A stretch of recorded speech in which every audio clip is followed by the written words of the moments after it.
School की दीवार पर पढ़ा था, अपने से बड़ों का आदर करो, और हमें तो सिखाया भी जाता है। सनातन की यही तो विशेषता है। लेकिन पहले यह सुनो कि नाम रहेगा सिर्फ अल्लाह का।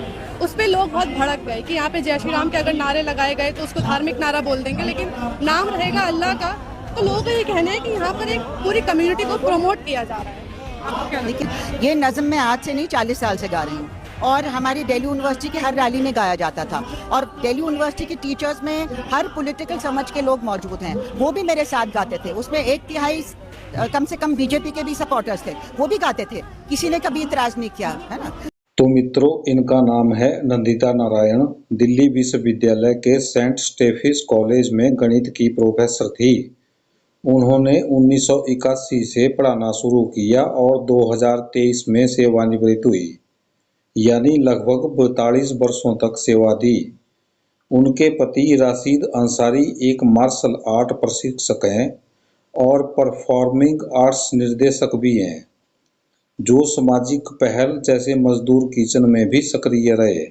सेंट स्टेफिस कॉलेज भारत के सबसे प्रतिष्ठित संस्थानों में से एक है, जिसने राजनीति, साहित्य और शिक्षा के क्षेत्र में कई राष्ट्रीय स्तर के नेता और विद्वान दिए हैं। उपलब्धियां: गणित में स्नातक और स्नातकोत्तर दोनों में gold medallist, Delhi university teacher association की अध्यक्ष। सेंट स्टेफिस कॉलेज का महत्व: स्थापना 1881 में हुई। प्रतिष्ठा: भारत के सबसे पुराने और प्रतिष्ठित कॉलेजों में से एक है, और इसकी विशेषताएं उच्च शैक्षणिक मानक हैं।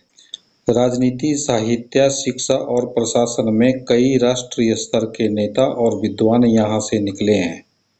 दिल्ली विश्वविद्यालय का हिस्सा होने के कारण राष्ट्रीय शिक्षा नीति और आंदोलनों में इसकी भूमिका महत्वपूर्ण रही है।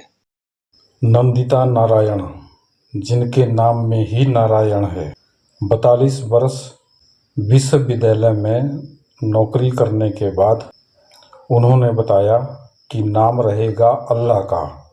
तो इस पर मैं पेंटर पंकज कुमार धीमान, पांडव भूमि पनिगाई, जिला बिलासपुर, हिमाचल प्रदेश, भारत से विश्वविद्यालय से यही कहना चाहूँगा कि नाम रहेगा अल्लाह का, लेकिन धरती पर इंसान नहीं रहेगा। इंसान तभी रहेगा जब धरती पर राम रहेगा। शिक्षा मंत्री नहीं, शिक्षा बदलो, विश्वविद्यालय तक बात पहुँचाओ।